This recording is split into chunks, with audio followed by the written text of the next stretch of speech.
So এই সরকারের সবচেয়ে বড় অসুবিধাটা আমি যেটা দেখতে পাই যে জনগণের সাথে ওই কানেক্টিভিটিটা এই সরকারের নেই বললেই চলে।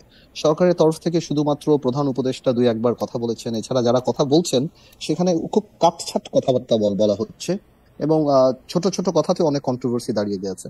আপনি প্রথমে দেখেছিলেন যে আমাদের একজন ব্রিগেডিয়ার সাখাওয়াত সাহেবের একটা কথার জন্য কন্ট্রোভার্সি দাঁড়িয়েছে।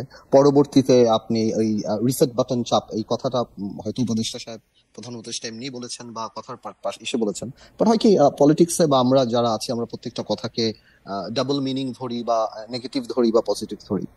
এছাড়াও ওই যে কানেক্টিভিটির যে ব্যাপারটা, মানুষের সাথে যে সম্পৃক্ততা, সেক্ষেত্রে এই সরকারের জায়গাটা ঠিক নেই। এবং আরেকটা কথা মাথায় রাখতে হবে যে রাজনীতিবিদদের সম্পৃক্ততা বা রাজনীতিবিদদের সাথে আলাপ, বিকজ সত্যি কথা বলতে 200 রানের যদি ম্যাচ থাকে তাহলে লাস্ট এক ওভারে হয়তো ওনারা 20 রান করেছে। 180 রানের ফাউন্ডেশন কিন্তু রাজনীতিবিদরা বা বিভিন্ন ক্ষেত্রের মানুষরা বা গত 15 বছরে হয়েছে।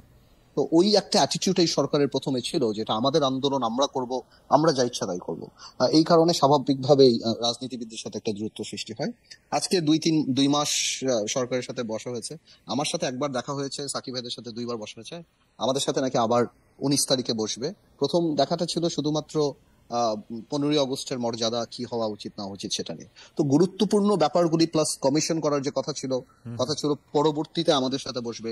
এখন ফর সাম রিজন সরকার রিয়েলাইজ করে যে আগেই আমাদের জন্য বসা উচিত, বিকজ ওনারা যে ফোর্সটা বানাচ্ছে বা যাই করছে, আমরা রাজনীতি করি, আমরা যদি ইনশাল্লাহ পার্লামেন্টে যাই আমাদের জন্যই তো এটা। তো সংস্কারের ক্ষেত্রে আমাদেরকে যদি সম্পৃক্ততা না করে, এই সরকারের এই বাস্তব মানা উচিত যে no parliament can bite its success. আপনি এমন কোন আইন বানাতে পারবেন না যেটা কোনো স্পেসিফিক কারণ কি মনে হচ্ছে যে আপনাদেরকে সম্পৃক্ত করবে না সংস্কারের ক্ষেত্রে, বা মানে করবে যে না, এটার কোনো লক্ষণ কি আপনি দেখছেন? আমি সেটা বলি না, আমি বলছি সরকার কনফিউজ ছিল, প্রথমে করতে চাই নাই, পরে আবার রাজনৈতিক দলদের সাথে আলাপ হয়েছে। তো আমাদের সংস্কার প্রস্তাব করার মতো প্রিপারেশন আমরা 8-10 দিন পেয়েছি, ওরকম আমরা পাইনি। আমরা বেসিক কিছু হয়তো গাইডলাইন দিব।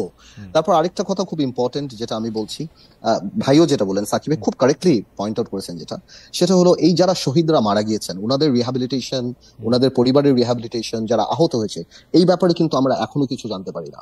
প্লাস এই যে হঠাৎ করে আইন শৃঙ্খলা বাহিনীর অবস্থা তো খারাপ হয়ে যাওয়া, এবং আইন শৃঙ্খলা বাহিনী তো পুলিশ করবে, তো পুলিশ ছিল দৃশ্যমান সরকার, স্বাভাবিকভাবেই মানুষের একটা ক্ষোভ ছিল পুলিশের উপর, সেই ক্ষোভটাকে কমিয়ে নিয়ে আসে। দেখুন এত পুলিশ মারা গিয়েছে, কেউ বলতেও পারে না কত পুলিশ মারা গিয়েছে, একটা অজ্ঞাত মামলাও হয় নাই পুলিশের। প্লাস পুলিশের অনেক পরিবার, আমার কাছে কালকে 4 জন পুলিশ আসছিলেন, বলেন পার্থ ভাই রাজারবাগে যে দেখি বাচ্চা কাচ্চা নিয়ে দাঁড়িয়ে আছে, ওনাদেরকে একটা কমিশন গঠন করা, একটা টাকা দেওয়া ওনাদের চিকিৎসার জন্য।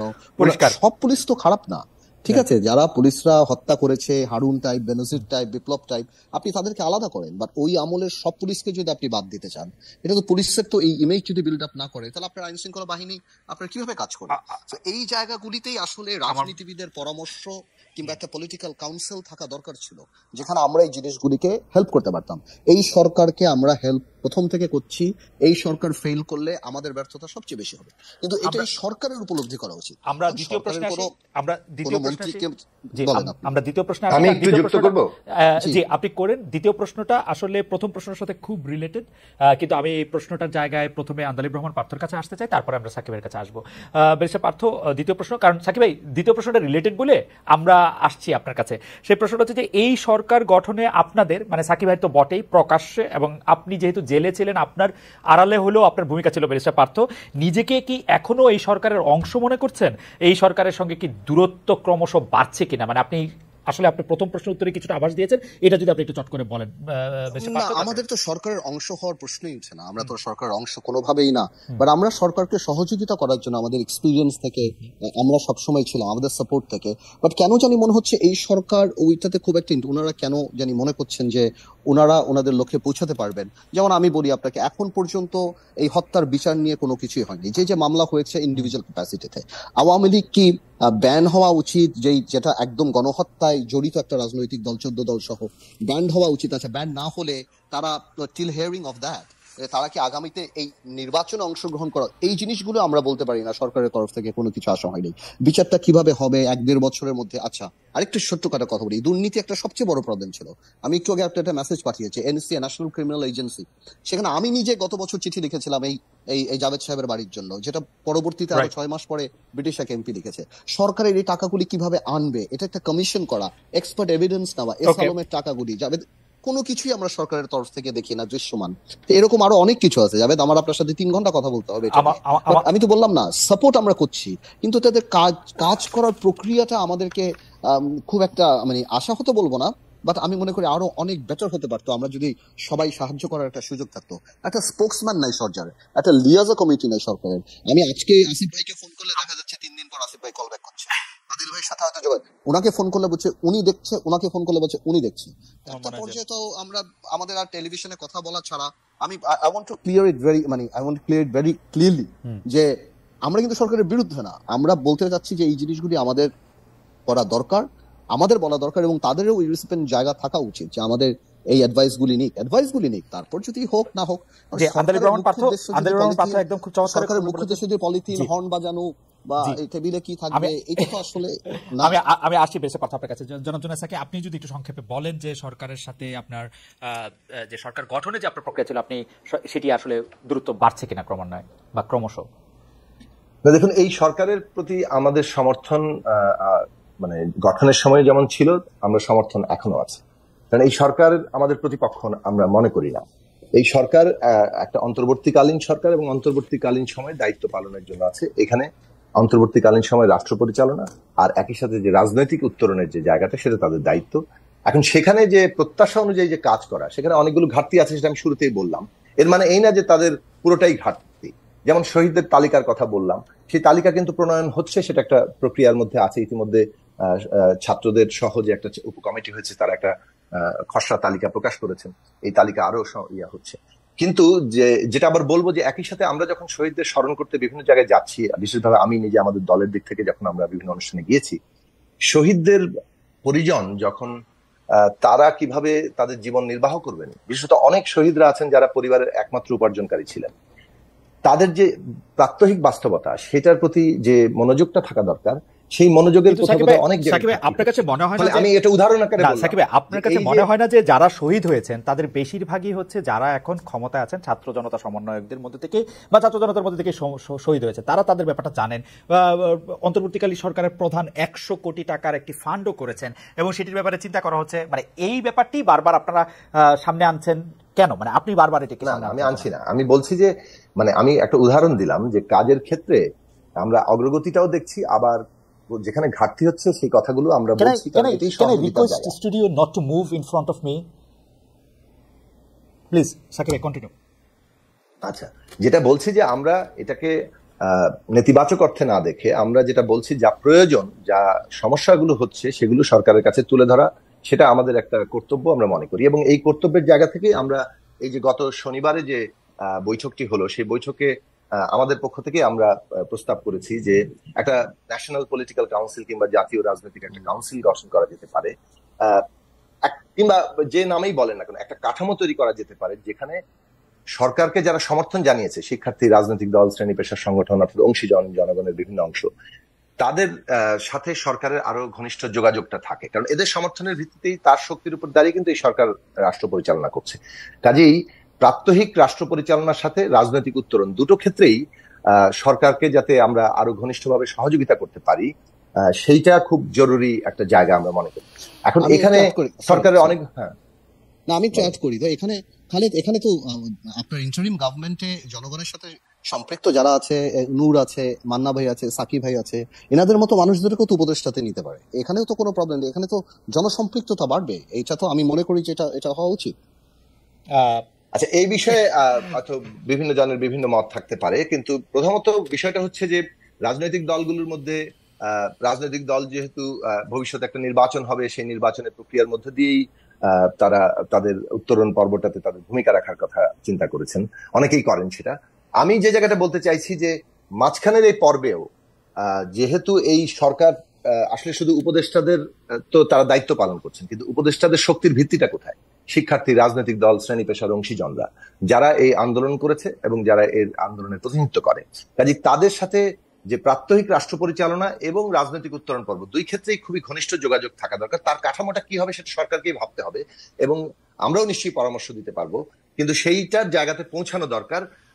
মানে যে কারণ এই সরকারটি, আমি একটা জিনিস শেষ করি, এই সরকারটা কিন্তু একটা বিশেষ বাস্তবতায় এসছে। এটার সাথে ওই 2007-08 সরকার 91 সালের সরকার কিংবা তত্ত্বাবধায়ক সরকার কারোর সাথে কেউ বলছেও না একটা বাস্তবতা, কেউ বলছেও না যে এটি সেই সরকারের সাথে তুলনীয়। কিন্তু আমার একটি জিনিস জানার ইচ্ছা যে আপনার কাছে কেন মনে হচ্ছে যে সরকার কেন এই সম্পৃক্ততার মধ্যে দিয়ে যাচ্ছে না, যেটি জনাব পার্থ বললেন যে এটা তো মাহমুদুর রহমান মান্না বা ডাকসুর সাবেক সভাপতি নূর হতে পারতেন, বা জুনায়েদ সাকি তো অবশ্যই হতে পারতেন, সেটি জুনায়েদ সাকির চয়েস হতে পারে যে তিনি সরকারে যান নাই। কিন্তু আসলে এই সম্পৃক্ততার ক্ষেত্রে সরকারের মানে কোথায় আটকাচ্ছে? সরকার কিন্তু বলে না যে তার সম্পৃক্ততা চায় না, সরকার কিন্তু সম্পৃক্ততার ব্যাপারে অত্যন্ত আগ্রহ প্রকাশ করছে এবং বারবারই বলছে যে তারা এই সমর্থনকে অত্যন্ত গুরুত্বের সাথে নিচ্ছে এবং এই সমর্থনের ভিত্তিতেই তারা রাষ্ট্র পরিচালনা করছেন। কিন্তু সেটার তারপরও গ্যাপ থেকে যাচ্ছে। এখন সেই গ্যাপ কিভাবে সমাধান হবে সেটার জন্যই আমরা তাদেরকে জানিয়েছি, আমরা দেখি সামনে কিভাবে তারা এই বিষয়টিকে আরো ডিল করেন। এখন আমি যেটা বললাম যে আসলে অনেকগুলো কাজে কিন্তু সরকারের অনেকগুলো পদক্ষেপ আছে, যেমন ব্যাংকিং সেক্টর থেকে শুরু করে আর্থিক খাতে অনেকগুলো পদক্ষেপ আছে যেগুলো ইতিবাচক জায়গা আছে। আবার অনেকগুলো জায়গাতে এখনো মানুষ ওই তার প্রত্যাশা অনুযায়ী দেখতে পাচ্ছে না, যে যারা এত হাজার হাজার লক্ষ কোটি টাকা পাচার করলো, যারা ব্যাংকগুলোকে ফোকলা বানিয়ে দিল, সেগুলো কিভাবে তারা আসলে জবাবদিহিতার আওতায় আসবে, কিভাবে টাকা উদ্ধার হবে, এই প্রশ্নগুলো নিয়ে আরো অনেক স্ট্রং, কিভাবে টাকা উদ্ধার হবে বা কিভাবে এই কাজগুলি করা হবে সেই সম্পর্কে আমরা একটি কথা যেটি আসলে শিক্ষা উপদেষ্টা বলেছেন শিক্ষকদের সম্পর্কে, যে 500 লোক ভিসি হতে চায়, কেউ পড়াতে চায় না। আমরা এখন দেখছি যে এই সরকারের মধ্যে থেকে অনেক লোকই বাইরে থেকে এসে পদ পদবি যতটা দাবি করছেন ততটা কাজ করতে চাচ্ছেন না। সেই ক্ষেত্রে কি একটি কোনো মন্তব্য করবেন কিনা সাকিব ভাই? আপনাকে দিয়ে আমরা শুরু করি যে আসলে এই সরকারের মধ্যে থেকে যত লোক পদ পদবি চাচ্ছেন তত লোক আসলে কাজ করতে চাচ্ছে না, বা কাজটা কে করবেন তারা যেন জানে না। আমরা আসলে মূল প্রশ্নগুলিতে যেতে হবে। এইগুলি আপনাদের জন্য কমন প্রশ্ন, আপনারা যদি একটু তাড়াতাড়ি এগুলির জবাব দেন। আমি একটা কথাই শুধু এক্ষেত্রে বলবো, সেটা হচ্ছে যে সরকার যে বন্দোবস্তটা তৈরি করেছিল যে তারা রাষ্ট্রের বিভিন্ন প্রতিষ্ঠান, মানে সেটা বিশ্ববিদ্যালয়, শিক্ষা প্রতিষ্ঠান থেকে শুরু করে একেবারে সামাজিক স্তরেও রাষ্ট্রের মূল প্রতিষ্ঠান তো আছেই, সবগুলোর কর্তা ব্যক্তিদেরকে কিংবা তার আরো অংশকে এই ব্যবস্থার সহযোগী করে নিতেছে, লুটপাটের ভাগবাটোয়ারা দিয়ে, যে তোমরা এটার সহযোগী, তোমরা এটার অংশীদার হয়ে যাও, যাতে করে এই ব্যবস্থাটা টিকে থাকতে তারা সহায়তা করে অথবা তারা অংশীদারে পরিণত হয়। যার ফলে এমন একটা পরিবেশ তৈরি হয়েছে যে প্রত্যেকেই মনে করেন মাথার উপর একটা ছায়া থাকতে হবে, তারপর আমি কাজ করবো। এখন হঠাৎ করে সেই ছায়াটা অনুপস্থিত এবং কিভাবে নতুন ব্যবস্থা হবে সেই ডিরেকশনটাও একটু একটা ট্রানজিশনের মধ্যে আছে। সেই কারণে আমার মনে হয় যে এইখানেই আমরা বলছি যে আরো দ্রুত আশু এবং কার্যকর পদক্ষেপ দরকার এই সরকারের দিক থেকে, যে ডিরেকশনটা কি হবে, মুডটা কি, জনগণের যে মুডটা ছিল ডিরেকশন বা মুডটা কি বাংলাদেশ আমরা বুঝতে পেরেছি। পার্থ, আপনি এটাতে কোনো কিছু যোগ করবেন কিনা, যে আসলে মানে এটা প্রশ্ন করার কিছু নাই, কিন্তু লোকজন পদ পদবি যতটা চাচ্ছেন কাজ করতে চাচ্ছেন না, এটি একটি সাধারণ এরকম একটা ধারণা চলছে, এটা সম্পর্কে আপনার একটা মন্তব্য? না, এটা তো আমি মনে করি এটা শুধু সাধারণ না, এটা তো আপনার উপদেষ্টা মন্ডলীতেও এরকম অনেক মানুষ আছে যারা আজকে 2 মাস হয়ে গিয়েছে, তাদেরকে আমরা কোনো সিগনিফিকেন্ট কাজ সে দেখছি না। হাতে গোনা কয়েকজনের নাম আমরা জানি, এর মধ্যে কে কি কাজ করছে সেটাও আমরা বলতে পারি না। তো স্বাভাবিকভাবে একটা কথা আমি আপনাকে বলি যে ওনাদের আগে ফার্স্ট রিয়েলাইজ করতে হবে যে ওনাদের একটা টিম বানাতে হবে। আপনি যেটা বারবার বলেন যে ওনারা কি এটা বুঝতে পারছেন না, আমরা সমর্থন করছি, কিন্তু এই সম্পৃক্ততার জায়গাটা একটু অসুবিধা হচ্ছে। আর ওনারা বুঝতে পারছেন না বিকজ ওনারা একটা বাবলের মধ্যে থাকেন।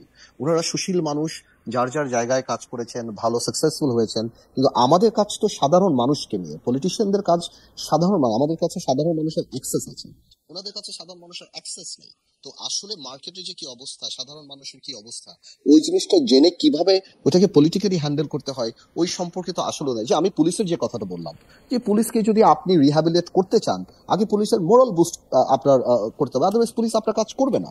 পুলিশ যদি মনে করে আমার চাকরিটা একটা স্টিগমা, একটা ট্যাবু, তাহলে পুলিশ এই চাকরি করবে না। তো আমি সেটাই বলছি যে ওই জায়গাগুলিতে সরকার সিরিয়াস, মানে আরো সিরিয়াস হওয়া উচিত এবং তাদের উপলব্ধি করা উচিত যে এটা তাদের এক্সপার্টিজ না। ওনারা হয়তো ওনাদের মন্ত্রণালয় ভালো চালাচ্ছেন কি না চালাচ্ছেন আমরা বলতে পারি না, আবার ধরে নিই ভালোই চালাচ্ছেন, আমাদের সমর্থন আছে, কিন্তু ওনারা যদি আরো বেশি সম্পৃক্ততা বাড়াতো, আরো বেশি সমাজের অন্যান্য মানুষের সাথে কথা বলতো, তাহলে আমার মনে হয় আরো বেটার হতো জিনিসটা। আমরা আরো দুটি প্রশ্ন, আমি একটা লাইন যুক্ত করবো পার্থর সাথে, সেটা হচ্ছে যে এই সরকারের যেটা জরুরি প্রয়োজন সেটা হচ্ছে একটা রাজনৈতিক দৃষ্টিভঙ্গি থেকে বিষয় সমস্যাগুলোকে দেখা দরকার, সমাধানগুলোকে দেখা দরকার। পলিটিক্যাল ভিউটা খুব জরুরি। না, সেটা আপনি বলেছেন সাকিব ভাই, অলরেডি বলেছেন সাকিব ভাই, এটা আপনি অলরেডি বলেছেন। আমি আর দুটি তিনটি প্রশ্ন আছে আপনাদের দুজনের জন্য কমন, একটু যদি আপনারা সংক্ষেপে একটু বলেন। ছাত্র রাজনীতি, বিশ্ববিদ্যালয়ে ছাত্র লীগের রাজনীতি বন্ধ করার ব্যাপারে একটি কথা উঠেছে যে সন্ত্রাসী সংগঠন হিসেবে ছাত্রলীগকে নিষিদ্ধ করা হবে কিনা, বিশ্ববিদ্যালয়গুলিতে ছাত্র শিবির রাজনীতি করবে কিনা, করা ঠিক হবে কিনা, এই সম্পর্কে আপনাদের দুজনের একটু মন্তব্য জানতে চাইবো যে এটি আপনারা কিভাবে দেখছেন। ছাত্র রাজনীতি বন্ধ করা হবে কিনা, ছাত্র শিবির রাজনীতি করবে কিনা, ছাত্রলীগের রাজনীতি নিষিদ্ধ করা হবে কিনা? সাকিব ভাই। আমি বলবো আচ্ছা দেখুন, আমার নিজের যেটা ধারণা মানে সেটা হচ্ছে যে বাংলাদেশে যেটা আমরা দেখেছি যে শিক্ষাঙ্গনগুলোতে সরকারি ছাত্র দল একটা পেটোয়া বাহিনী হিসেবে দখলদারিত্বের চেষ্টা করে প্রশাসনের সহযোগিতায় এবং শিক্ষা প্রতিষ্ঠানগুলো যে কোনো সরকার বাংলাদেশ প্রতিষ্ঠার পর থেকে আমরা দেখেছি দখলে রাখার চেষ্টা করে, কারণ ছাত্র আন্দোলনকে তারা ভয় পায়। এই কারণে এই দখলদারিত্বটা এই পর্যায়ে গিয়েছে যে তার একটা ভয়ঙ্কর চেহারা আমরা দেখলাম আবরার হত্যাকাণ্ডে, কিংবা ঢাকা বিশ্ববিদ্যালয়ে কিভাবে শীতের রাতে একজন ছাত্রকে সারা রাত দাঁড় করিয়ে রাখলো, তারপর নিউমোনিয়া সে মৃত্যুবরণ করলো। এই যে ভয়ঙ্কর চেহারাটা তার প্রত্যেকটা ছাত্রকে প্রাত্যহিকভাবে মোকাবেলা করে। ফলে এই ছাত্র আন্দোলন বলেন সেটাকে তারা যে ছাত্র রাজনীতির আকারে দেখছে মূলত একটা পেটোয়া দখলদারিত্ব হিসেবে। ফলে এর বিরুদ্ধে ছাত্র সমাজের মধ্যে সত্যিকার অর্থেই একটা ন্যায্য ক্ষোভ আছে। এখন এই ক্ষোভটা কিভাবে সমাধান হবে সেটার দিকে আমাদের মনোযোগটা দেওয়া দরকার। অর্থাৎ প্রাতিষ্ঠানিকভাবে শিক্ষা প্রতিষ্ঠানগুলোতে এমন ধরনের সংস্কার দরকার যেখানে আর কোনো হল এইভাবে কোনো পেটোয়া বাহিনীর দখলদারিতে আনতে পারবে না। সেইটা যদি আমরা নিশ্চিত করতে পারি তাহলে আমার মনে হয় যে ছাত্ররা তাদের নিজেদের যে রাজনৈতিক অধিকার স্বাধীনতা সেটার ব্যাপারে তাদের কোনো আপত্তি থাকার কথা না, কারণ তারা তো রাজনৈতিক স্বাধীনতা বুঝতে পারছি। কিন্তু বৈষম্য বিরোধী তাহলে এই ফর্মুলাতে তো ছাত্রলীগকে নিষিদ্ধ করা দরকার নাই, এখন বৈষম্য বিরোধী ছাত্র আন্দোলনকে নিষিদ্ধ করা দরকার, কারণ ওরা সরকারে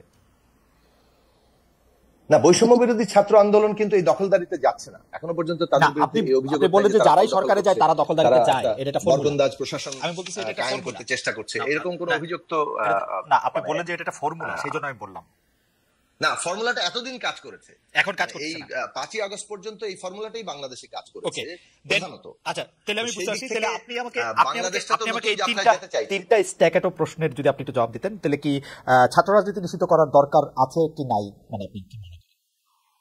আমি মনে করি যে ছাত্র রাজনীতির যে দখলদারি চেহারা সেটাকে মানে কোনোভাবেই আর টিকতে দেওয়া যাবে।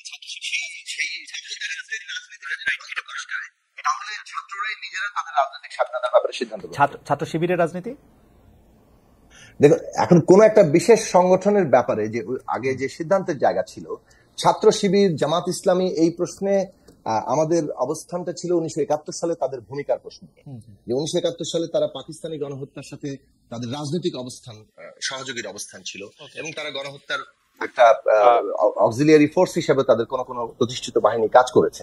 সেই জায়গা থেকে তারা বাংলাদেশের স্বাধীনতার পরে তারা এই বিষয়ে তাদের রাজনৈতিক অবস্থানের যে ব্যাখ্যা জনগণের কাছে দেওয়া সেটা তারা খুব স্পষ্টভাবে দিয়েছে বলে আমাদের আসলে এখনো জানা নাই। তারা এখন বলেন যে তাদের এক সময়কার আমির তিনি নাকি এই বিষয়ে ব্যাখ্যা দিয়েছিলেন, কিন্তু এটা জামাত ইসলামী বাংলাদেশ প্রশ্নে তাদের অবস্থান কি, 71 সালের তাদের যে রাজনৈতিক ভূমিকা সেই ভূমিকাকে তারা কিভাবে মূল্যায়ন করে সেটা স্পষ্ট ব্যাখ্যা আমার মনে হয় জনগণের বিরাট অংশ জানতে চায় না। সেটা তো প্রেক্ষাপট গেল, ছাত্র শিবিরের রাজনীতি বিশ্ববিদ্যালয়ে করতে আপনি সংগঠন ধরে এরকম মানা করতে চান না। ওকে, আমরা এই ক্ষেত্রে আমি বলতে পারি আমার একটা নীতিগত অবস্থানের জায়গা। নীতিগত অবস্থানটা হচ্ছে বাংলাদেশে আমরা একটা ইনক্লুসিভ বাংলাদেশ করতে চাই, রাজনৈতিক ব্যবস্থার মধ্যে এমন ব্যবস্থা করতে চাই যেখানে একটা ইনক্লুসিভ পলিটিক্যাল সিস্টেম থাকবে, যেখানে রাজনৈতিক বিশ্বাস পথ মতের পার্থক্য থাকবে কিন্তু তারা এই একই রাজনৈতিক ব্যবস্থার নিজেদের অংশীদার ভাবতে পারবে। রাজনৈতিক পক্ষ প্রতিপক্ষ ইত্যাদি রাজনৈতিক ভাবে মোকাবেলা হবে, জবরদস্তির কায়দায় নয়। ফলে জবরদস্তির যে ইতিহাস আমার কাছে আমি একটু অসহায় বোধ করতেছি, আমি একটু আমার অসহায়ত্ব বলি। আপনার কাছে অনেক প্রশ্ন, কিন্তু আপনি যদি মানে মানে একটু সংক্ষিপ্ত করে বলেন তাহলে সুবিধা হয় আপনার। ছাত্রলীগ নিষিদ্ধ করা উচিত কি উচিত না? আমি বলবো না না, এই তিনটা প্রশ্ন সাকিবের কাছে উত্তর পাইতে হইলে ব্যারিস্টার আমাদের একটু অনেক কিছু শিখে জেনে তারপরে উত্তরটা আমরা পাই আর কি। সাকিব ভাই বলেন, ছাত্রলীগ নিষিদ্ধ করতে চান কি চান না? না, আমি নিষিদ্ধ রাজনৈতিক দল নিষিদ্ধ করার বিষয় নিয়ে ছাত্রলীগ তো রাজনৈতিক দল না, আগেই বললাম যে ছাত্রদের সংগঠন যারা অপরাধী, যারা হত্যাকাণ্ডের মতো থেকে শুরু করে একেবারে একটা ফ্যাসিস্ট ব্যবস্থার মানে যাকে বলে কায়েম করার কারিগর হিসেবে, কুশীলব হিসেবে কাজ করেছে, তাদেরকে নানা পর্যায়ে মানে আইনের আওতায়, বিচারের আওতায় আনতে হবে। রাজনৈতিক দল নিষিদ্ধের প্রশ্নটি জনগণ এবং বিচারালয়ের। ছাত্রলীগ তো রাজনৈতিক দল না সাকিব ভাই। না, ছাত্রলীগও কিন্তু একটা এই পুরো ফ্যাসিস্ট ব্যবস্থা কায়েমের একটা ইনস্ট্রুমেন্ট কিংবা একটা অংশীদার হিসেবে কাজ করেছে। ফলে তাদের দিক থেকে তারা যারা হত্যাকাণ্ডে অংশ নিয়েছে, তাদের যারা সংগঠন হিসেবে অবশ্যই বিচার আওতায়। কিন্তু সংগঠন হিসেবে আপনি ছাত্রলীগ নিষিদ্ধ হোক এরকম কোনো কিছু আপনি চান না? সংগঠন হিসেবে তাদের দায় যখন আসবে সেই প্রশ্নটা তখন আলোচিত হতে পারে। এটাতে কি বুঝলাম আমি জানি না। যাই হোক, আপনারা সাকিব ভাইকে শুনছেন, আমি একটু ব্যারিস্টার পার্থ আপনার কাছে যেতে চাই। ব্যারিস্টার পার্থ, 3টি সরল প্রশ্ন। ছাত্র রাজনীতি নিষিদ্ধ করা উচিত কি উচিত না? বিশ্ববিদ্যালয় ছাত্রের শিবিরের রাজনীতি আপনি কিভাবে দেখেন, এবং ছাত্র লীগকে নিষিদ্ধ করা উচিত কিনা? না, আমি আমি একটা প্রশ্ন করি, আসলে ছাত্রলীগের কথাটা এই 5 তারিখের পরে বা 20 তারিখ জুলাই মাস থেকে 10 তারিখ পর্যন্ত, মানে মানে 5 তারিখ পর্যন্ত এবছরের যে ভূমিকাটা, সেটা তো কোনো ছাত্র বা রাজনৈতিক ভূমিকা না। So, আপনি আমাকে অন্য ছাত্র রাজনীতির সাথে ছাত্রলীগের কথাটা আপনি আনতে পারেন না। এবং আমি খোলাখুলি বলছি, যে রাজনৈতিক দল, সেটা আওয়ামী লীগ হোক, ছাত্রলীগ হোক, যুবলীগ হোক, আমরা হই যেই হই, তারা যদি রাজনৈতিক দলের বৈশিষ্ট্য হারিয়ে একটা খুনি দল হিসাবে, একটা টেররিস্ট অর্গানাইজেশন, জেনোসাইড করার মধ্যে ঢুকে যায়, তাহলে তো সে রাজনৈতিক দল থাকে না। তাহলে আপনি তাকে ছাত্র লীগ বলে ছাত্রদের রাজনীতিকে আমরা নিষিদ্ধ করতে যাচ্ছি না। তিনটা আলাদা প্রশ্ন ব্যারিস্টার পার্থ, তিনটা আলাদা। আওয়ামী লীগ গত 15 বছর হত্যা থেকে আরম্ভ করে আজকে পর্যন্ত ছাত্রলীগের ভূমিকাটা কি ছিল? টেন্ডারবাজি, চাঁদাবাজি, মারামারি, হেলমেট বাহিনী ছাড়া। তো যেই রাজনৈতিক দলের অবস্থান সেটা হবে রাজনৈতিক দলের সেম ছিল। ছাত্রদল সেম ছিল, শুধু কোথাও রাজনৈতিকতা থাকে না, নৈতিক অবস্থান থাকে না। ছাত্রদল সেম ছিল, নট নেসেসারিলি যে তাদেরটা। তো আপনি যদি মনে করেন, এবং দায়বদ্ধতা তখন আসবে যখন বিচারের কাছে উঠবে, যেটা আমাদেরকে বললো, আমাদের ভাই সাকিব ভাই বললো, দায়িত্ব তো আমরা টেনে নিয়ে আসবো, উঠানো দরকার নাই, বিচারের কথা দরকার নাই। যে পরিমাণ মানুষ হত্যা করেছে ছাত্রলীগ, যুবলীগ এবং আওয়ামী লীগের নেতৃত্বে, ছাত্রলীগ তো ইন্ডিপেন্ডেন্ট অর্গানাইজেশন হিসেবে কাজ করে নাই। আমাদের এখনো চোখে বাসে এই সাদ্দামরা যেভাবে দাঁড়িয়ে বলেছে, ফেসবুক দেখে দেখে আমরা এক একটা বিচার করবো, তারা করেছে। তো আমার প্রশ্নটা হলো যে ছাত্রলীগের সাথে ছাত্র রাজনীতিকে আপনি মিক্স করতে না। আমি তিনটা আলাদা প্রশ্ন করছি, আমি তিনটা আলাদা প্রশ্ন করছি। ছাত্রলীগ তো রাজনীতিটা করে নাই, তারা গণহত্যার সাথে জড়িত। আওয়ামী লীগ তো নৈতিকভাবে রাজনৈতিক দলের বৈশিষ্ট্য।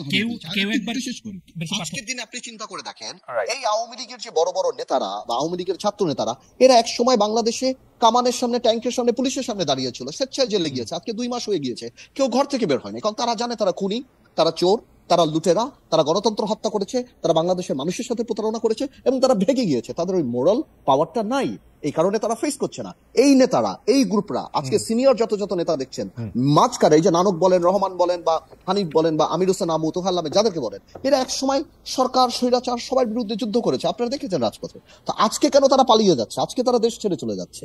আজকে তারা কেন ছাত্রলীগ ঘোমটা দিয়ে চলে যাচ্ছে? বিকজ তারা জানে দল না। একটা অফ টপিক, একটা মানে, কারণ এই প্রশ্নটা রিলেটেড। সেটা হচ্ছে যে জামাতে ইসলামীও তো আসলে 1971 সালে এই রকম একটা গণহত্যাকে যারা সমর্থন করেছিল, গণহত্যা যারা করেছিল তাদের সমর্থন করেছে, কিন্তু তাদের রাজনীতি করার ক্ষেত্রে তাদের জোট করার ক্ষেত্রে তো তাতে কোনো বাধা হয় নাই। আপনি খুবই ভালো কথা বলছেন, এবং আমি আপনাকে ভেঙে দিই। আমরা জামাতে ইসলামীর জোটের অবস্থা, জামাতে ইসলামীর অবস্থানটা প্রথম থেকেই তারা স্বাধীনতার বিরুদ্ধে ছিল। জামাতের আমির যত এক্সপ্লেনেশন করছে, তার চেয়ে বেশি তো পাকিস্তান ইমরান খান এক্সপ্লেনেশন করছে যে তাদের জন্য ভুল ছিল আমাদের সাথে কাজ করা বা এই দেশ বিভক্ত করা। সো জামাত ইসলামীর ব্যাপারটা প্রথম থেকেই ছিল। আর Awami League betrayed with the people. মানুষ আওয়ামী লীগকে ট্রাস্ট করেছে উইথ ডেমোক্রেসি। মানুষ আওয়ামী লীগের হাতে ক্ষমতা দিয়েছে, মানুষ 2008 সালে ভোট দিয়েছে, মানুষ, আওয়ামী লীগ স্বাধীনতা যুদ্ধে লিডিং পলিটিক্যাল পার্টি ছিল। জামাত তো প্রথম অবস্থা থেকেই খারাপ ছিল, এবং সেখানে তারা গণহত্যার সাথে জড়িত ছিল, এটা ছিল সেটা ছিল, আজকে তাদের এই অবস্থান। এবং আমরা জোট করেছি জামাতের সাথে, অবশ্যই আমরা জোট করেছি, কিন্তু জামাতের ওই অবজেকশন গুলিকে রেখেই তো আমরা জোট করেছি। সো কালকে ডেফিনেটলি আজকে জামাতেরও আওয়ামী লীগের গণহত্যা নিয়ে নৈতিকতার জায়গা থেকে প্রশ্ন উঠে যে আওয়ামী লীগও সেভাবে, জামাত ইসলামও সেভাবে চ্যালেঞ্জ করতে পারবে না, বিকজ তাদের হাতেও রক্ত আছে। ওকে, আমরা দর্শকদের কাছে জানতে চেয়েছিলাম যে 2 মাস অন্তর্বর্তী সরকার পাশ করলো, এই সময় রাজনৈতিক দলগুলো সঠিক ভূমিকায় আছে কিনা, মানে রাজনৈতিক দলগুলো নিয়ে আমরা প্রশ্ন করেছিলাম, এই সময় রাজনৈতিক দলগুলো ভূমিকা সঠিক কিনা বা সঠিক ভূমিকা আছে কিনা। এই প্রশ্নের জবাবে শতকরা 23% দর্শক মনে করছেন যে হ্যাঁ রাজনৈতিক দলগুলো তাদের সঠিক ভূমিকায় ছিল, শতকরা 77% দর্শক মনে করছেন যে না তারা ছিল না। 48,000 দর্শক ভোট দিয়েছেন। আমরা এই দুজনের প্রশ্নের ক্ষেত্রে শেষ প্রশ্নে আসি। সাকিব ভাই, আমাদের অনুরোধ যে আপনি একটু যদি কম কথায় একটু বলেন যে আপনি গুজব নিয়ে কি বলবেন। এই গুজবের কারণ কি? আমরা কিন্তু নানা ধরনের গুজব দেখি, আমরা এমনিতেই একটা ইনফরমেশন সুপার ডায়রিয়ার মধ্যে আছি। অনেকে এটা এরকম এই শব্দটা কয়েন করছেন যে চারিদিক থেকে ইনফরমেশন আসছে এবং এর মধ্যে থেকে গুজব ঢুকানো হচ্ছে, গুজব কেউ ঢুকাচ্ছেন। এইটার মধ্যে যেমন কালকে পরশু সবচেয়ে জনপ্রিয় গুজব ছিল ক্যান্টনমেন্টে জানি কি হচ্ছে, ওয়াকার সাহেব আর ইউনুস সাহেবের মধ্যে জানি কি হচ্ছে। আপনি এগুলিকে আসলে কিভাবে দেখেন? কেন এইসব গুজব ডালপালা মেলছে? এই গুজবের কারণ কি সাংবাদিকরাও কিছুটা কিনা, গণমাধ্যমও কিছুটা কিনা? না, এটা যে গুজব, ইতিমধ্যে এটা নানাভাবেই আলোচিত হয়েছে, যেটা পুরোটাই গুজব। এবং এই গুজব তৈরি করা হচ্ছে, গুজব তৈরি করে গুজব ডিসিমিনেট করা, মানে সঞ্চারিত করার যথেষ্ট মানে ক্ষমতা এখন তৈরি হয়েছে মানে বিশেষত সামাজিক মাধ্যমের কারণে। তো এটা তৈরি করার পেছনে যে মানে পতিত ফ্যাসিস্ট শক্তির একটা ভূমিকা আছে, সেটা খুব সহজেই অনুমেয় বোঝা যায় যে তারা চাইছে একটা ডিস্টেবিলাইজ করার জন্য, এবং এই সরকার ব্যর্থ হয়ে যাচ্ছে। একাডেমিক ইন্টারেস্ট একটা প্রশ্ন করি। গত সরকারকেও আমি যত প্রশ্ন করেছি, তারা একটা বলতো যে আওয়ামী লীগের মধ্যে নাকি ঘাপটি মেরে জামাত বিএনপি এগুলি বসে আছে এবং সেই কারণে নানা ধরনের কিছু ঘটতেছে। এইবারও আমরা দেখতেছি যেই সরকার, যে শেখ হাসিনা পালিয়ে গেছে কাউকে কোনো কিছু না বলে, সেই আওয়ামী লীগের কোন অস্তিত্ব কোথায় আছে যে এই জুজুর ভয় আমাদের পেতে হবে? মানে পুরো রাষ্ট্র শক্তির মধ্যে যেভাবে তারা 15 বছর ধরে রাষ্ট্র ব্যবস্থা প্রতিষ্ঠানগুলোতে তাদের লোক সজ্জিত করেছে, সেটা একটা বড় শক্তি। সেই লোকগুলি আরো বেশি বিএনপি হয়েছে কিন্তু এখন। সাকিব ভাই, এই লোকগুলি কিন্তু আরো বেশি বিএনপি হয়েছে এখন। তারা কত বেশি বিএনপি, কত বেশি জামায়াত, এটা প্রতিষ্ঠিত করার জন্য তারা প্রাণপণ করতেছে। একজন আওয়ামী লীগের লোক আপনি পাবেন সেটা করলেও, একজন, এই যে পার্থ সঠিক কথা বলছে, 2 মাসের মধ্যে একজন আওয়ামী লীগের নেতা দাঁড়ায় বলেন নাই যে আমি আওয়ামী লীগ করি, আমি যা করছি ঠিক করছি। একজনও বলেন নাই, একজনও বলেন। কিন্তু আপনি দেখেন, একজন বলেছেন, শেখ হাসিনা বলেছেন। শেখ হাসিনা বলছেন কিনা আমি জানি না, শেখ হাসিনা বলছেন কিনা আমি জানি না। ওই তোরাবড়া পাহাড় থেকে, সাকিব ভাই, তোরাবড়া পাহাড় থেকে কি বলছে না বলছে সেটা আমি জানি না, এটা শেখ হাসিনা বলা হইলো না। শেখ হাসিনা মানে শেখ হাসিনা কোনো গণমাধ্যমে বলতো, কাউরে বলতো, এটা শুনতে তোরাবড়া পাহাড় থেকে টেলিফোন এগুলি আমি মানি না। না, সেটাই বিষয়টা হচ্ছে যে তোরাবড়া পাহাড় থেকে টেলিফোন লিক করা, এই সমস্ত বিষয়গুলো খুবই আমি বেচিক কাজ মনে করি। কিন্তু শেখ হাসিনার উপরে যেহেতু এক ধরনের কথা বলার, প্রকাশ্যে মানে আনুষ্ঠানিকভাবে কথা বলার একটা বাধা আছে, সে কারণে তিনি টেলিফোন লিকের এই ব্যবস্থাটা গ্রহণ করেছেন তার বক্তব্য প্রচার করার জন্য। সেটা খুব পরিষ্কারভাবে বোঝা যাচ্ছে। উনার কথা কে শুনতে চায় সাকিব ভাই? বাংলাদেশে কি উনি একমাত্র আওয়ামী লীগ? উনার কথা কে শুনতে চায়? উনি চলে গেছেন, কাজ করতে চাইছেন, উনি চলে গেছেন বাংলাদেশ থেকে। উনার কথা কে শুনতে চায়? আর আওয়ামী লীগ বাংলাদেশে না চলে গেছেন, এটা যদি এত মানে সহজ ভাবার কিছু নেই। বাংলাদেশে আপনারা এটাকে কঠিন ভাবছেন। আওয়ামী লীগের যে সেটআপ, সেটাকে খুব দুর্বল ভাবার কিছু নেই। আচ্ছা, আমি একটু জনাব আদালিব রহমান পার্থকে জানতে চাইবো যে জনাব আদালিব রহমান পার্থ, গুজব বিষয়ে আপনি যদি একটু আলোকপাত করেন। আমি সাকিবের সাথে উইথ ডিউ রেসপেক্ট আমি একটু ডিফার করি যে যেটা বললো যে শেখ হাসিনা বা আওয়ামী লীগ সভানেত্রী উনি লিক করে এভাবে বলার চেষ্টা করছেন, আমার এটা মনে হয় না। এই জন্য মনে হয় না, তাহলে হয়তো এটা আরো প্ল্যান্ড হতো। উনি যেই লেভেলের নেতাদের সাথে কথা বলছেন, গোপালগঞ্জের ছাত্রলীগের আহ্বায়ক কমিটির একজন, সে আবার ধমক দিচ্ছে, নেত্রী আপনি এটা ছেড়ে দেন, আপনি কাউকে দায়িত্ব দেন। অথবা বেলজিয়ামের একজন, যার সাথে 1988 সালে দেখা হয়েছে, তাকে বলা হচ্ছে যেতে। এতে কিন্তু বরং আওয়ামী লীগের দুর্বলতাই বেশি প্রমাণ পায় শক্তির চেয়ে। আওয়ামী লীগ এখন মানে আওয়ামী লীগের সভানেত্রী যখন এখানে কথা বলে এই লেভেলের লোক, আমি সিরিয়াসলি আমার মতামতটা বলি। আমার এখানে মতামত বলা দরকার, কিন্তু আমার এখনো এটা বিশ্বাস হয় না, এটা মানে এটা এআই দিয়ে করা না, এটা অন্যভাবে করা, এখন এটা বিশ্বাস হয় না। ঠিক আছে, এনিওয়েজ এটা নিয়ে আমরা কথা নাই বলি। তাহলে আপনি আরেকটা কি জিজ্ঞেস করছিলেন খালিদ? আমি বলছিলাম যে গুজব ছড়ানো এবং গণমাধ্যমের সাথে গুজবের কখন ছড়ায়, যখন একটা সরকার ফার্মলি এস্টাবলিশ থাকে না এবং বিরোধী যারা থাকে, গুজবটা যারা ছড়ায়, তারা যখন মনে করে যে না এই সরকারকে গুজব দিয়ে আরো উইক করে দেওয়া যাবে। এখন এটা দিস ইজ অন এয়ার, সবাই জানে যে এই সরকারটার সাথে রাজনীতিবিদদের সম্পৃক্ততা কেমন। স্পেশালি আর্মি চিফ যখন বলেছেন যে 18 মাসে নির্বাচন, তখন অনেকে খুব রিয়াকশন দিয়েছেন যে না এটা না, মানে আর্মি বলতেই পারে এই সরকার, আর্মির একটা বিরাট ভূমিকা ছিল। আমি যেটা সবসময় বলি যে আর্মির ভূমিকা ছাড়া এই সরকার ওই স্বপ্ন দেখতে পারতো না এখানে বসার, প্রশ্নই ওঠে না। তো সুতরাং আর্মি একটা কথা বলতেই পারে, এবং এখানে অনেকে আবার এটাকে মানে হোয়াইট অ্যান্ড ব্ল্যাক করে ফেলে। কিন্তু আপনার কাছে কি মনে হয় না আর্মির সাথে বেঁধে গিয়েছে, উপদেষ্টা এটা বলছে। আমার খুব জানতে ইচ্ছা করে, আমি মনে করি এই ধরনের কনফিউশন যখন হয় তখন গুজব আসাটা খুবই স্বাভাবিক। এবং আমাদের যে অপোজিট পক্ষ, আপনি যেটা বললেন যে আওয়ামী লীগের নেতা নাই, বাট গুজব করার নিশ্চয় অনেক লোক আছে। আপনি এটা ভুলে গেলে হবে না, আওয়ামী লীগের কাছে একটা বড় ভোট ব্যাংক আছে, 10 থেকে 15%, একটা বড় ভোট ব্যাংক আছে। কেন আর করবে? কিন্তু যাই হোক, আমরা ওই আলোচনা না যাই, আওয়ামী লীগ নিয়ে আরেকদিন কথা বলবো। কিন্তু ঘটনা হইতেছে যে প্রফেসর ইউনূস যে জেনে বুঝে, আপনার কথা যদি আমি সত্য ধরে নিই, জেনে বুঝে শুধু ছাত্রদের ক্রেডিট দিচ্ছেন, বলছেন ছাত্ররা তাকে নিয়োগ দিচ্ছে, তো সেইটা কি আসলে তিনি একটা জায়গা তৈরি করছেন কিনা যে আর্মির অবদানটা সেটা সরাসরি বা খোলাখুলি স্বীকার না করে? আপনি কি মনে করেন যে উনি একটা, আমি ওনাকে বেনিফিট অফ দ্য ডাউট দিতে চাই। উনি ইজ আ সিম্পল পারসন, উনি পলিটিশিয়ান না, উনি কথার এত মারপ্যাচ হয়তো বুঝতে পাচ্ছেন না, উনি হয়তো ওভার এক্সাইটেড, ওভারওয়েলড হয়ে বাচ্চাগুলো মানে এই ইয়াং ছেলেদেরকে উনি আরো প্রমোট করার জন্য হয়তো এই কথাগুলি মাস্টার মাইন্ড বা এই কথাগুলি বা রিসেট বাটন বা এই কথাগুলি উনি বলছেন। He doesn't mean any harm. আমি এটা মনে করি যে উনি কাউকে কষ্ট দিতে, কাউকে ছোট, কিন্তু আমরা যেহেতু রাজনীতিবিদের জায়গা থেকে দেখি, আমরা যখন মূল্যায়ন করি আমাদের এখানে ছাড় দেওয়ার কোনো সুযোগ নেই, যার কারণে এই কথাগুলি নিয়ে সবাই বলে আসছে। বিকজ কেউ যদি মাস্টার মাইন্ড হয় তাহলে আমরা মাস্টার ব্রেইন, যেখান থেকে মাস্টার মাইন্ড বের হয়েছে, because we have been working for this for last 15-20 years এই পলিটিশিয়ানরা। আমি তাই বলার চেষ্টা করছি, I want to give mister Yunus the benefit of the doubt, যে উনি সরল মনেই হয়তো বলছেন, উনি পলিটিশিয়ান না, কথার মারপ্যাচ হয়তো উনি অত এক্সপার্ট না, এই কারণেই বলছে। এটার মধ্যে আমি কোনো কুট বা কাউকে ছোট করা বা কাউকে কারোটা দেখছি না, বাট পুরো সিচুয়েশনটা আমি বলছি যে গভর্নমেন্টের একটা স্পোকসম্যান থাকা উচিত এবং কথা বলার সময় হোমওয়ার্ক থাকা উচিত। আচ্ছা, আমরা আন্দালিব রহমান পার্থ, অন্তর্বর্তীকালীন সরকারকে আপনি কতদিন সময় দিতে চান নির্বাচনটা অনুষ্ঠান করার জন্য? আপনার মাথায় কি কোনো ক্যালেন্ডার, টাইমলাইন, ঘড়ি কিছু দেখতে? আমার সাথে কোনো ক্যালেন্ডার, টাইমলাইন, বাট আমি বিশ্বাস করি সংস্কারগুলি নির্বাচনমুখী সংস্কার হওয়া উচিত, বড় সংস্কারগুলি প্রস্তাব থাকা উচিত, রাজনীতি দলের সাথে কথা বলা উচিত, ওনাদের একটা জেনারেল কমিটমেন্ট নেওয়া উচিত যে এই জিনিসগুলি যদি জাতির কাছে কমিটেড হয়, আমাদের সবচেয়ে বড় বিচার তো জাতি করে, আমাদের সবচেয়ে বড় বিচার জাতি করে। সুতরাং জাতির কাছে কমিটেড হওয়া উচিত যে বড় বড় সংস্কারগুলি ক্ষমতাকে ভারসাম্য আনার জন্য, এবং আমার বিশ্বাস সেটা ওই বিশ্বাসের জায়গাটা রাখা উচিত যে আগামীতে যারা পলিটিক্যাল গভর্নমেন্ট আসবে তারা এগুলি করবে, because they will be committed to the people. আর নির্বাচনমুখী সংস্কারগুলি এনাদের হাতে দেওয়া উচিত, আদারওয়াইজ ওনারা এমন কোন সংস্কার করে টেকসই করতে পারবে না, আমরা যদি কোনোদিন পার্লামেন্টে যাই, ক্ষমতায় যাই, আমরা সেটাকে সরিয়ে ফেলতে পারবো না, এমন কিছুই হতে পারবে না। সুতরাং আমার মনে হয় আমাদেরকে সাথে নিয়ে এই কাজগুলি করা উচিত। আপনি কি কোনো একটা মানে সময় দেখতে পান যে এই সময়ের মধ্যে এটি করে ফেলতে পারেন? আমার মনে হয় they should not take September থেকে ফেব্রুয়ারি আগামী বছর, আমি মনে করি ইজ আ গুড টাইম, এর মধ্যে ওনাদের করে দেওয়া উচিত। তাহলে ওনাদের পপুলারিটি আরো অনেক নিচে পড়ে যাচ্ছে, যেভাবে বাজারের দাম সবকিছু, মানুষ ওনাদেরকে সুযোগ দিচ্ছে, কিন্তু ওনারা তখন ওনাদের বলে না, তখন ছেড়ে দেওয়া কেঁদে বাঁচি, এই টাইপের সিচুয়েশন। সেপ্টেম্বর 25 থেকে ফেব্রুয়ারি 26 মনে করছেন আন্দালিব রহমান পার্থ। জনাব জোনেসাকে, আপনি অন্তর্বর্তীকালীন সরকারের টাইম? আমি সময় দিতে চাচ্ছি না, আমি ধারণা করছি, আমি কাউকে সময় দেওয়ার জায়গায় না, আমি ধারণা করছি রাজনীতি নিয়ে। না, আমিও শব্দটা কয়েন করতে ভুল করেছি। পার্থ বলেছে যে এই সময়ের মধ্যে হয়তো নির্বাচন হবে। জি জোনাস সাকিব। আমি শেষ থেকে আসি।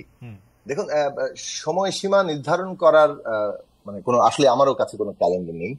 আমি মনে করি যে এই সরকারের কালক্ষেপণ করা ঠিক হবে না, অর্থাৎ জনগণ যাতে এরকম কোনোভাবে ধারণায় না পৌঁছান যে সরকার বোধহয় তাদের সময় দীর্ঘায়িত করার চেষ্টা করছে। এটা 1 নম্বর। 2 নম্বর হচ্ছে যে তাহলে কোনটা কালক্ষেপণ না, সেটা হচ্ছে যে এই ছাত্র শ্রমিক জনতার গণ অভ্যুত্থানের একটা রায় এসছে, একটা নতুন রাজনৈতিক বন্দোবস্ত দরকার। সেটার জন্য ভিত্তি হবে একটা গণতান্ত্রিক সংবিধান, রাষ্ট্রীয় প্রতিষ্ঠানগুলোর সংস্কার, আইনের সংস্কার এবং একটা গণতান্ত্রিক নির্বাচন যার অংশ। ফলে এগুলো কোনোটা পরস্পর বিরোধী না। এখন এটার কোনটা আগে কোনটা পরে কি হবে, এই প্রশ্নে একটা কাজগুলো সুনির্দিষ্টভাবে কি, তার সময়সীমা কি দরকার, এটাই কিন্তু বারবার বলা হচ্ছে যে এই উত্তরণের পুরো পর্বটা স্টেক হোল্ডারদের সাথে, অংশীজনদের সাথে আলোচনার ভিত্তিতেই কিন্তু সময়সীমাটা ঠিক হয় না। ফলে আমার স্পষ্ট জায়গাটা হচ্ছে যে সরকারকেই এই আলোচনার মধ্যে দিয়ে একটা রোড ম্যাপ তৈরি করতে হবে এবং জনগণের প্রত্যাশাটা পূরণ করতে হবে। আপনি কবে, আমি একটু ফিরে আসি আগের আলোচনাটা, আপনি বলেন কিন্তু আপনি কবে নাগাদ নির্বাচনটা দেখতে চান বা নির্বাচনটা হলে ভালো হয় বলে আপনার কাছে মনে হয়? এগেইন আমি বলছি যে আমার কোনো ক্যালেন্ডার নেই, আমি বলছি যে কাজগুলো সুনির্দিষ্ট করলে সময়সীমাটাও নির্দিষ্ট হবে, জনগণের কাছে তখন রোড ম্যাপটা দিলে জনগণ বুঝতে পারবেন যে এই সময়টা দরকার, এবং সেই জনগণ তো বুঝতে পারবে না, এই সময়ের মধ্যে জনগণ তো বুঝতে পারবে না, জনগণকে তো আপনারা যারা মত মোরল আছেন তারাই তো বুঝাবেন। হ্যাঁ, সেটা আলোচনা শুরু হয়নি এখনো, কিন্তু সেই আলোচনাটা সরকার শুরু করলে আমরা নিশ্চয়ই আমাদের অ্যাসেসমেন্টটা দেবো। অ্যাসেসমেন্টটা আমরাও এখনো তৈরি করিনি, কারণ সরকার এই আলোচনাটা শুরু করার জন্য গত শনিবারও আমরা এটা বলেছি যে আপনারা আলোচনার মধ্যে দিয়ে একটা রোড ম্যাপ তৈরির বিষয়ে আসেন, কারণ জনগণ এটা প্রত্যাশা করছে। ওকে, আর আমি আগের প্রশ্নে একটা কমেন্ট করে যাই, সেটা হচ্ছে দেখুন, গণ অভ্যুত্থান কিন্তু হয়, গণ অভ্যুত্থান অর্গানাইজ করা যায় না। গণ অভ্যুত্থান অর্গানাইজ করার জন্য একটা দীর্ঘদিন ধরে কাজ চলে, মানুষ প্রস্তুত হয়, জমিনটা তৈরি হয়, মানুষের মধ্যে বিক্ষোভটা তৈরি হয়, কিন্তু কোথায় কোন স্ফুলিঙ্গটা ওইভাবে একটা মানুষের মধ্যে আবেগীয় বন্ধন এবং একটা বিরাট তৈরি করবে, সেটা আগে ভাগে হিসাব করা যায়। বিনয়ের সাথে একটা কথা বলি, গণ অভ্যুত্থান, আপনি বলছেন যে গণ অভ্যুত্থান অ্যারেঞ্জ করা যায় না, অর্গানাইজ করা যায় না, কিন্তু ওরা তো অর্গানাইজ করে দেখাইলো। ওরা একটা গণ অভ্যুত্থানের জন্য কাজ করতেছিল, ওরা সরকারকে ফেলে দেওয়ার জন্য কাজ করতেছিল। যদি মাহফুজের কথা ঠিক হয়ে থাকে এবং আমরা হাইন্ডসাইড যে উদ্যোগগুলি আমরা দেখি, আমরা নাহিদের যেসব উদ্যোগ দেখি, ছাত্র শক্তি বা ওইটা নাগরিক শক্তি, ওইটা ওরকম যেটা দেখি, আমি তো মনে হয় যে তারা এটা অ্যারেঞ্জ করছে, অর্গানাইজ করছে। দেখুন, আপনি যথেষ্ট সময় দিবেন না আমাকে তর্কটা করার জন্য। আমার কাছে মনে হয় না যে যখন কোটা সংস্কার আন্দোলনটা শুরু হয়েছিল তারা এটা যে একটা নিশ্চিতভাবে এরকম গণঅভ্যুত্থানের রূপে পৌঁছে যাবে এরকম কোনো অ্যাসেসমেন্ট পরিকল্পনা পুরোপুরি তাদের হাতে ছিল। তারা আন্দোলনটা করছেন এবং আন্দোলন যে কোনো দিকে যেতে পারে, প্রত্যেকটি আন্দোলনের যে কোনো দিকে একটা বড় রূপে যাওয়ার সম্ভাবনা মানে যে কেউ দেখতে পারেন থাকেও। সেই জায়গাটা যেমন ধরেন 28 অক্টোবর থেকে আমরা যে আন্দোলনটা শুরু করেছিলাম সেটা এই গণঅভ্যুত্থানের রূপ নেয়নি, কারণ আমরা তখন অ্যাসেস করেছিলাম যে ছাত্ররা যদি সামনে না আসে তাহলে একটা অভ্যুত্থানের জন্য যে একটা ড্রাইভিং ফোর্স লাগে বাংলাদেশের ইতিহাসে 52 থেকে শুরু করে আপনি 90 পর্যন্ত 71 সাল সহ আপনি দেখবেন যে ছাত্রদের একটা ঐতিহাসিক বিস্তারিত যাচ্ছে না। আমি শুধু এটা বলবো আপনি মনে হয় না যে আপনাদের আহ্বানে ছাত্ররা আসে নাই? আমাদের একটু কথা বলতে দিতে হবে। রাইট, হ্যাঁ বেশি পার্থ আমি আসছি। ছাত্ররা এসছে আসলে শেখ হাসিনার কথায়।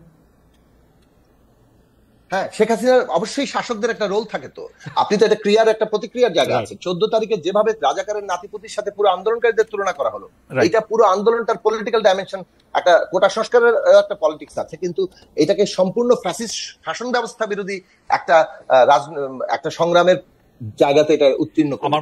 পরের দিন যখন ছাত্রলীগ হামলা করলো, তার পরের দিন যখন আমার মনে হয় পুলিশ দিয়ে গুলি করা হলো, আবু সাঈদের হত্যাকাণ্ড। সাকিব আপনাকে ধন্যবাদ। একটু একটা পার্থ 30 সেকেন্ড আমাকে দেন, আপনি তারপরে বলেন। আমি যে জায়গাটা বলতে চাইছিলাম যে সেনাবাহিনীর কথাটা আপনারা তুললেন, যখন একটা গণ অভ্যুত্থান হয় তখন মানে ওই রাষ্ট্র দেশের মধ্যে সমস্ত অংশই কিন্তু তারা প্রভাবিত হয়ে পড়ে, এবং তার প্রভাব যেভাবে সঞ্চারিত হয়েছে এখানে দুটো পজিশন নেওয়ার জায়গা ছিল। হয় আপনি অভ্যুত্থানের প্রবল চাপে তার সাথে যুক্ত হয়ে পড়বেন, আর না হয় অভ্যুত্থানের বিরুদ্ধে সরাসরি অবস্থান নেবেন। এই ক্ষেত্রে বাংলাদেশ সেনাবাহিনী যে ভূমিকা নিয়েছে তারা মানে এই অভ্যুত্থানের প্রভাবে তার অংশে পরিণত হয়েছে। ওকে, জনাব আব্দুল রহমান পার্থ, আপনি এখানে যুক্ত করতে আপনি যখন আমাকে বলেন প্রোগ্রাম করা হয়, তাহলে সাবেক প্রধানমন্ত্রী শেখ হাসিনার মুখ থেকে রাজাকারের বাচ্চার কথা কি প্ল্যান করা ছিল? আবু সাইদকে গুলি করা কি প্ল্যান করা ছিল? নাহিদকে 30 তারিখে মেনে নেওয়ার পর আবার 3-4 জনকে নিয়ে পিটানো, মানে হারুনের কাছে দিয়ে আসা, সেটা কি প্ল্যান করা ছিল? এবং আমাকে একটু অনুমতি দিবেন, মানে শেখ হাসিনা সাবেক প্রধানমন্ত্রী 15 জুলাই সংবাদ সম্মেলনে যে আচরণ করেছেন, সেই আচরণ থেকে সেই আচরণ যে 14 জুলাই যে আচরণ করেছেন, সেই আচরণ যে 13 জুলাইয়ের আচরণ থেকে খুব বিপরীতমুখী ব্যাপারটা এরকম না, কিন্তু উনি তো এইভাবেই কথা, আমি সেটাই বলার চেষ্টা করতেছি। এক একটা সিকোয়েন্স জন্ম নিয়েছে এটাতে আগে থেকে, এবং লাস্টে এসে যখন বললো যে সকল রাজনৈতিক দলের সহযোগিতা আমরা চাই, একটা পর্যায়ে কিন্তু রাষ্ট্রে সব জায়গাতে, তারপর প্রাইভেট ইউনিভার্সিটির ছেলেরা যেভাবে নেমে আসলো, যাদেরকে অবশ্যই যে ভূমিকা নিয়েছে, যেই ভূমিকাটা তারা নিয়েছে, এবং তারপর এই যে বিএনপি 400 লোক মারা গেল, আমাদের 4 জন লোক মারা গেল, নূরের 8 জন না 10 জন মারা গেল, জামাতের মারা গেল, এই যে মারা গেল সবাই সব দিক থেকে নামলো, এগুলি কি সবই প্ল্যান? এগুলি আচ্ছা ঠিক আছে, ঢাকা ইউনিভার্সিটির কতজন ছেলে মারা গিয়েছে বা শহীদ হয়েছে, প্রাইভেট ইউনিভার্সিটি তো আরো সব, আমার কথা হলো আসলে না এই কথাগুলি না ওদের প্ল্যান ছিল। আপনারা যুক্ত হয়েছেন, আপনারা স্বৈরাচারকে ফেসিস সরকারকে সরানোর জন্য আপনারা যুক্ত হয়েছেন, ওদের প্ল্যান ছিল। এটাও তো না, আমাদের প্ল্যান ছিল, তো আমরাও তো যুক্ত হয়েছি। প্ল্যানগুলি তো তখন ওরা আমাদেরকে চিঠি লিখে দেয়নি, আমরাও তো জেল খেটেছি, আমরাও তো করেছি। শুনেন ভাই, এটা যখন যে পকেট করতে যাবে সে তত বেশি বোকামি করবে। আসলে এই কথাটা রাইট না। এটা আমি একটা জিনিস বড় হয়েছে, এটা একটা মহল চায় ওনাদের অবস্থান জাস্টিফাই করার জন্য, যাতে করে ওনাদের ক্যাবিনেট মন্ত্রী মন্ত্রণালয়ের অবস্থাটা ভালো থাকে, বারবার বাচ্চাদের কথা বলে। বাট এখন বাচ্চারা নিজেরাও রিয়েলাইজ করে যে সবাইকে নিয়ে এটা করা হয়েছে। গণ অভ্যুত্থান একা কেউ করতে পারে না, এটা প্ল্যান করা হয় না, এটা আল্লাহ করিয়েছে। আমার বিশ্বাস যতদিন আমরা প্ল্যান করেছি হয় না, যখন আল্লাহর উপর ছেড়ে দিচ্ছি সে কাজে কবে যাবে, আল্লাহ এটা প্ল্যান, তখন আবাবিল পাখি।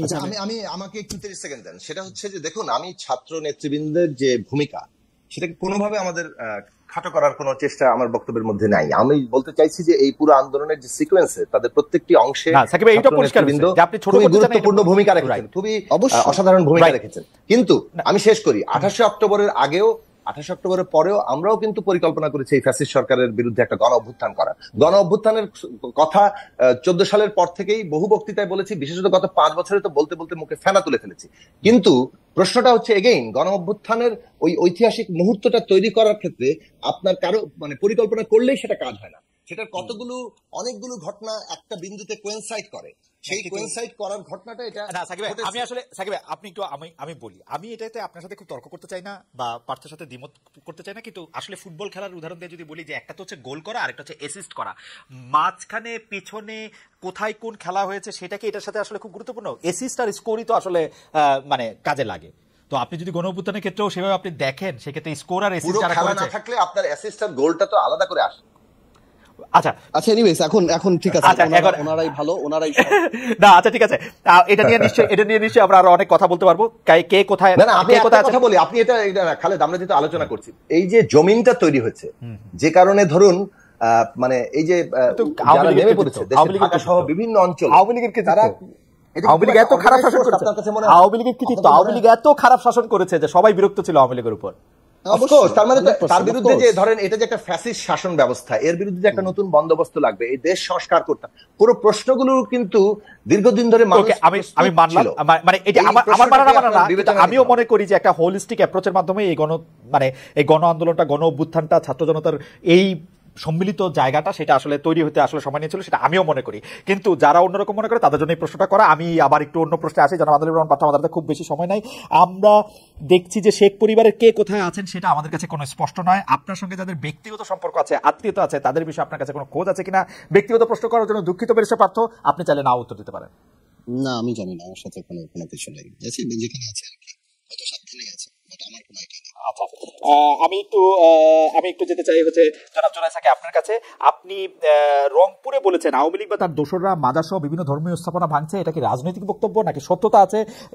ওয়াহাবি, হেফাজত, হিজবুত এদেরকে আওয়ামী লীগ খুশি করতে চাইছে? তৌহিদি জনতার ভেতরে কি আওয়ামী লীগ লুকিয়ে আছে কিনা? আমাদের একদম সময় নাই সাকিব, আপনি যদি 1 মিনিটের মধ্যে বলেন। আপনি এটা বলেছিলেন, 1 মিনিটে পারবেন? 1 মিনিটে পারবেন না সাকিব ভাই? না পারবে, আমি চেষ্টা করবো 1 মিনিটে বলার।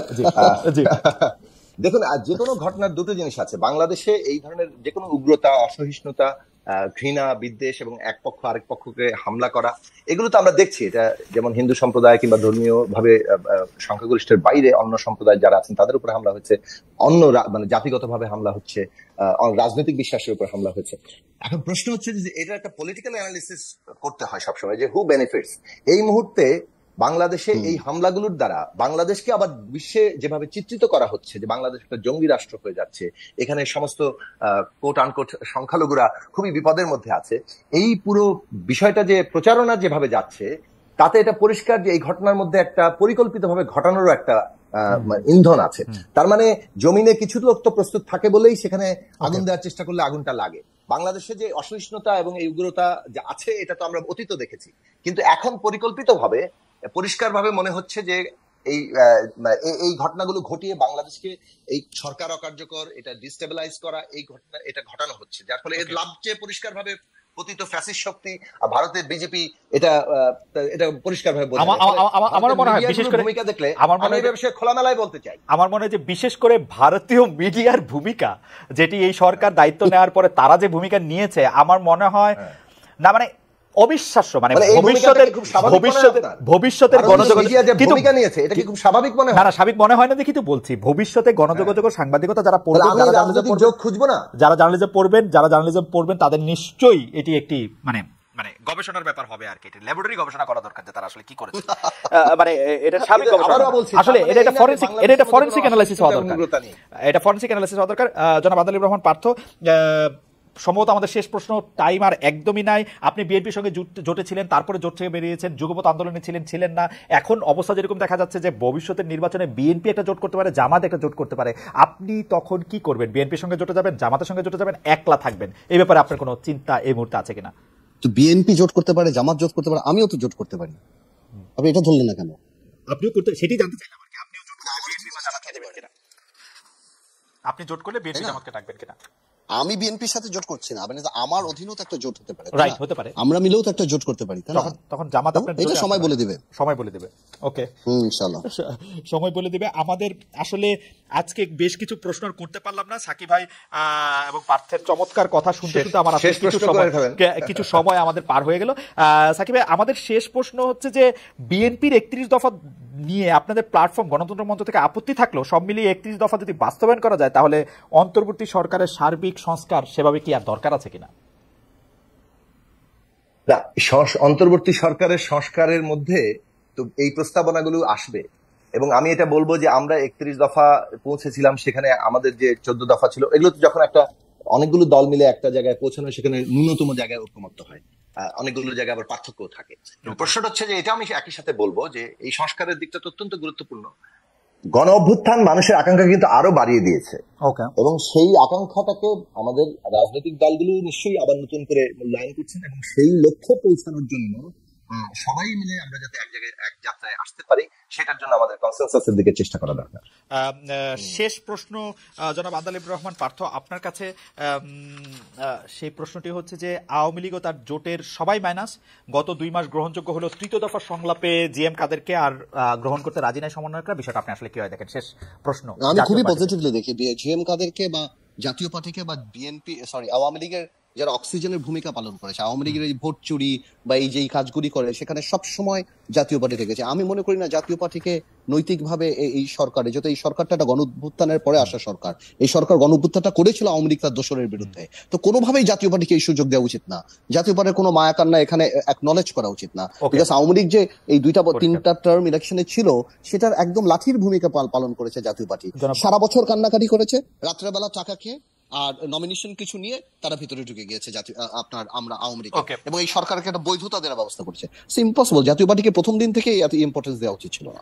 জনাব আন্দালিব রহমান পার্থ, আপনাকে অনেক ধন্যবাদ আমার একটা লাস্ট লাইন আছে, ফ্যাসিস্ট ব্যবস্থার জন্য দায়ীদের, হত্যাকাণ্ডের জন্য দায়ীদের বিচার করতে হবে, এটা অবশ্যই, এবং দল হিসেবে যারা আছেন তাদের দায়িত্বটা, তাদের দায়টা কি অবস্থায় আছে সেটা আদালত এবং জনগণ, আমি মনে করি যে বিচারটা খুব মাস্ট, খুব জরুরি। জনাব আন্দালিব রহমান পার্থ, আপনাদের অনেক ধন্যবাদ।